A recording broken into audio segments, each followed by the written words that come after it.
Bismillahirrahmanirrahim. Assalamualaikum warahmatullahi wabarakatuh. Ustadz Ustazah, Bapak Ibu, Ayah Bunda kami, wali santri dimanapun berada.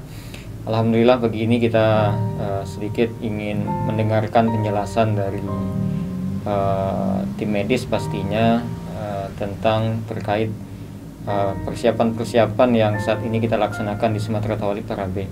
Di antaranya santri-santri kita yang akan masuk pondok dan akan tinggal di pondok, kita akan lakukan swab untuk seluruh santri supaya kita ingin memastikan santri-santri kita yang sudah berada di pondok itu bebas dari COVID-19 ini. Maka untuk itu sengaja kita undang salah seorang dari dokter kita. Ini juga hari ini kita sudah membicarakan kerjasama dengan beliau untuk kedepannya bagaimana tentang kebutuhan-kebutuhan santri kita selama berada di asrama. Kita perkenalkan Dr. Raisya. Assalamualaikum dokter. Waalaikumsalam Ustaz. Beliau salah seorang tenaga medis yang ada di Agam Timur dan Bukit Tinggi, dan saat ini sudah banyak tempat beliau praktek. Mudah-mudahan nanti apa yang beliau sampaikan bisa bermanfaat buat kita, terutama untuk ayah bunda kami yang akan mendatangkan atau mengizinkan anak-anak ayah bunda untuk bisa kembali belajar dan bertatap muka di sini. Ada 3 pertanyaan mungkin dok yang akan kami tanyakan ke Dr. Raisya. Pertama, ini ada keluhan dok untuk anak-anak atau mungkin orang yang punya gejala di hidung seperti sinusitis atau polip. Nah ini kira-kira ketika misalkan mereka punya gejala ini dok, apa yang mesti dilakukan di saat swab itu diharuskan untuk mereka-mereka ini? Apakah nanti akan ada efek samping atau seperti apa? Silakan dok. Ya, kasih Ustadz. Kalau bagi pasien atau siswa yang punya santri yang punya penyakit seperti sinusitis atau polip nasal, polip di hidung, sebenarnya untuk dilakukan swab tidak ada masalah, boleh saja dilakukan, asalkan pada pasien yang mempunyai sinusitis sinusnya tidak meradang, dan pada pasien polip mungkin akan merasa sedikit ketidaknyamanan, karena pada dasarnya polip kan ada pembekakan sedikit di bagian kongka, di bagian lekuk dari hidung. Yang mana waktu kita mengambil spesimen, mengambil sampel dari untuk swab, kan memasukkan cotton swabnya lewat hidung, pasti terasa sedikit tidak nyaman gitu.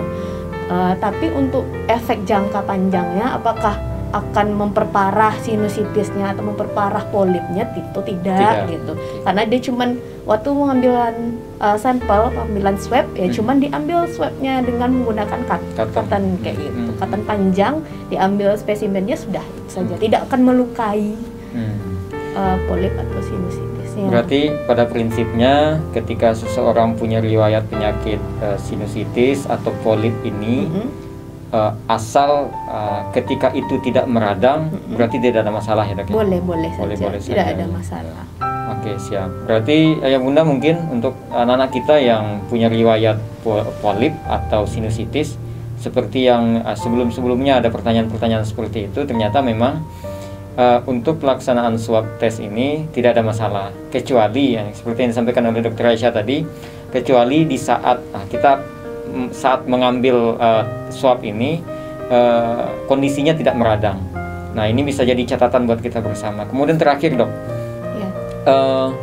ini kalau seandainya ada riwayat anak-anak kita itu yang mungkin waktu kecilnya punya riwayat sumbing misalkan gitu, mohon maaf, ada anak-anak kita yang punya riwayat sumbing bibir gitu, atau mungkin dia kan ada yang agak lebih sampai sumbingnya ke dalam gitu dok, gitu. Ke langit-langit ya, ke langit-langit. Nah ini kalau seandainya nanti swabnya berpengaruh nggak itu dok? Sebenarnya kalau pengambilan sampelnya lewat nasofaring ya tidak berpengaruh, karena yang biasanya kalau labiopalatoschisis atau cacat sumbing pada langit-langit atau pada bibir ya Yang berpengaruh kan di bagian saluran pencernaannya, makannya gitu kan. Mulut lah ya. Mulut gitu. Jadi kalau untuk pengambilan swab ya sebenarnya tidak berpengaruh karena diambil dari hidung. Ya, dari nasofaring seperti itu. Jadi tidak berpengaruh. Tidak berpengaruh ya. Berarti untuk sumbing pun ini juga tidak berpengaruh sama sekali karena pengambilan swab itu hanya ke hidung gitu.